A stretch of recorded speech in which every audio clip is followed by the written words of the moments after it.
I'd now like to talk a little bit about allocation and minimum flow in the Karamū catchment, or the Karamū main channel. And their minimum flow is set at the old floodgate site, which is the top of the Clive part of the river, I guess, up by the Raupare. So at the moment in the plan, the minimum flow for the Karamū is 1100 litres per second.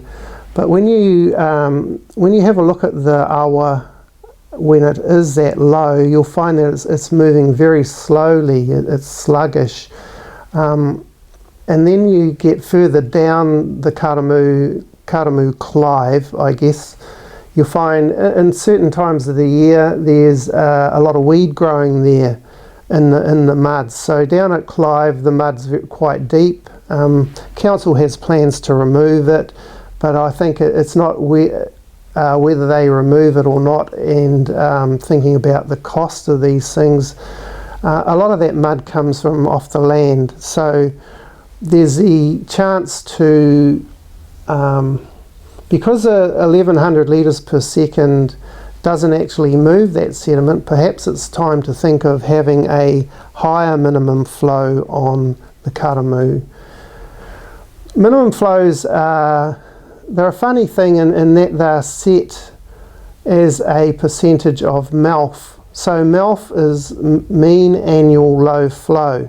So it's become a habit in New Zealand to use the MALF statistic to generate what a minimum flow in a river should be. But when you look at it from a different perspective, the MALF is taking measurements, the lowest measurement on the river for each month of the year, and then from that using a percentage, a 60, 70, 80% percentage of MALF to define what should be left in the river. And as Māori, when you think about that, well, why use the lowest flow that happens every year?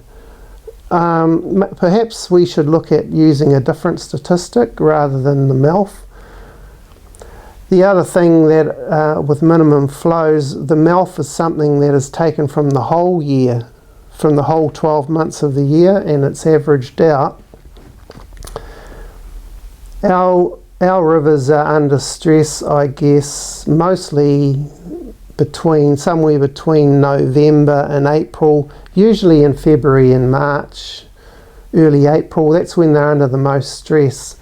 So perhaps we need to start thinking not in terms of mean annual low flow or MALF, but looking at a higher type of flow, particularly for the Karamū. I guess from my perspective it should be more around 1600 litres per second rather than the 1100 that's established in the plan. Council planners will be thinking, well, how do we reconcile the amount of water coming out of the Karamū with that higher flow, if that's going to be a higher cut-off level for irrigators? With the advent of climate change now, we're getting long durations of irrigation bans already. So we need to think about both sides of the equation in terms of that. But for the Karamū itself, we need to have an increase in habitat availability. And because of the velocity of the stream is not great, and the oxygen in the stream is fairly low, we need to look around the whole thing, all of the things that make up optimum ecosystem health, and increase the oxygen levels within the water for the Karamū.